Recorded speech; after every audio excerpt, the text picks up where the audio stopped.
Radhe Radhe friends. ओम गम गणपते नमः। ओम नमो भगवते वासुदेवाय। आप सभी भक्तजनों का इस नई वीडियो में स्वागत है।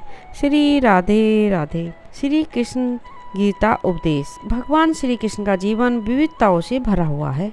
राधा के साथ कृष्ण का प्रेम अमर है।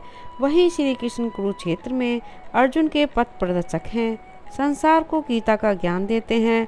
वही श्री कृष्ण सुदामा के साथ मित्रता की अनूठी मिसाल है और दुष्टों के लिए वे स्वयं काल हैं।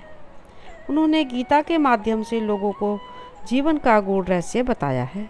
उनकी लीलाओं और क्रियाकलापों में सफल जीवन के मंत्र भी छिपे हैं। भगवान श्री कृष्ण के वे उपदेश या जीवन मंत्र जिसे अपनाकर आप सफल हो सकते हैं। सफलता के लिए व्यक्ति का आत्म संयमित होना बहुत जरूरी है। यदि आपके मन पर नियंत्रण नहीं है तो फिर आप मन के वशीभूत होकर कार्य करेंगे, जो आपके लिए कष्टकारी हो सकता है। व्यक्ति को क्षमाशील होना चाहिए। दूसरे व्यक्ति के लिए गलत व्यवहारों को एक मर्यादा तक क्षमा करना चाहिए, लेकिन जब सभी सीमाओं को लांघ दे तो फिर उसे उचित दंड देना भी चाहिए। शिशुपाल से जुड़ी श्री कृष्ण के जीवन की घटना इसका प्रमाण है। व्यक्ति को कृतज्ञ होना चाहिए, कृतज्ञ नहीं। यानी उसके लिए किसी ने कोई कार्य किया है तो आप उसका धन्यवाद अवश्य करें, उसे किए कार्य को श्रेय दें। अपने वचन का मान रखें। आपने किसी को कोई वचन दिया है तो उसे अवश्य पूरा करें। महाभारत में जब कौरवों और पांडवों में युद्ध होने वाला था तो श्री कृष्ण ने अस्त्र नहीं उठाने और कौरवों को सैन्य मदद देने का वचन दिया था, जिसे पूरा भी किया था। स्त्री का सम्मान करें। हस्तिनापुर के भरे राज दरबार में जब द्रौपदी का चीरहरण हो रहा था तो भगवान श्री कृष्ण ने उनकी रक्षा की थी। उन्होंने अपने दिए वचन को भी निभाया था। शिशुपाल वध के समय जब चक्र से उनकी अंगुली से खून निकलने लगा था तो द्रौपदी ने अपनी साड़ी का टुकड़ा उनकी अंगुली पर बांधा था। तब श्री कृष्ण ने द्रौपदी को वचन दिया था कि जब भी संकट की घड़ी में याद करोगी तो वे रक्षा के लिए आएंगे। आप जो भी दान करें उसे गुप्त रखें। व्यक्ति को दान का ढिंढोरा नहीं पीटना चाहिए।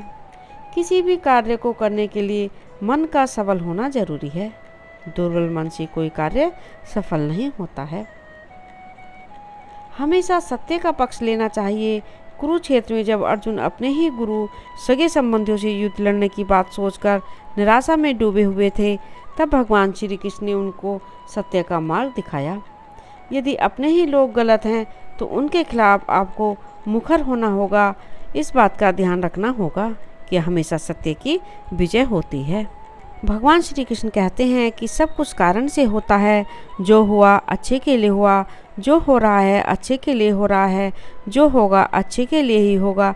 अगर आपके जीवन में कुछ भी गलत हो जाता है तो आपको याद रखना चाहिए कि भगवान के पास आपके लिए कुछ और योजनाएं हैं जो आपके जीवन को बदल देंगी। इसलिए अगर आप जीवन में असफलताओं का सामना करते हैं तो निराश न हों, क्योंकि आपके पास कुछ बड़ा आने वाला है। हम में से अधिकतर लोग चीज़ों पर ध्यान केंद्रित नहीं कर सकते, क्योंकि हमारा दिमाग इधर उधर जाता रहता है। अगर हर समय नहीं तो हम सभी के जीवन में एक समय ऐसा ज़रूर आया होगा जब हम अपना मन किसी एक बात पर नहीं लगा पाए होंगे। इसके बहुत से कारण हो सकते हैं। भगवान श्री कृष्ण कहते हैं कि अगर आपने ध्यान की कला में महारत हासिल कर ली है तो मन एक वायुहीन स्थान में दीपक की लौ की तरह अडिग रहेगा। इसलिए आपको ध्यान के अभ्यास को अपनी दिनचर्या में शामिल करना चाहिए। आज सब कुछ सोशल मीडिया पर है और ये एक ऐसी जगह है जहां हमें लगता है कि हमें छोड़कर हर किसी की ज़िंदगी परफेक्ट है। इस प्रकार हम उनसे ईर्ष्या करते हैं और इस प्रक्रिया में हम अपनी वास्तविक पहचान को भूलकर उनकी नकल करने लगते हैं। हालांकि भगवान कृष्ण हमें सिखाते हैं कि पूर्णता और दुख के साथ किसी और जीवन की नकल करने की तुलना में अपने भाग्य को अपूर्ण रूप से लेकिन खुशी से जीना चाहिए। आपके जीवन का मुख्य उद्देश्य आपके मन में स्पष्ट होना चाहिए।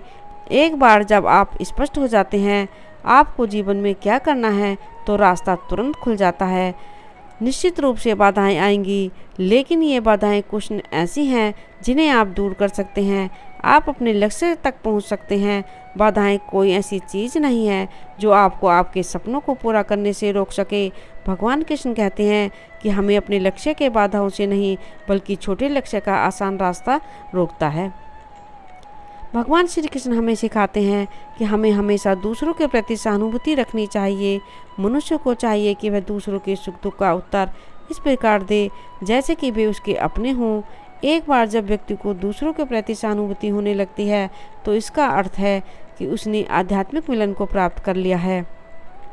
राधे राधे। ओम नमो भगवते वासुदेवाय। यदि आपने इस चैनल को अभी तक सब्सक्राइब नहीं किया है तो प्लीज़ सब्सक्राइब करें।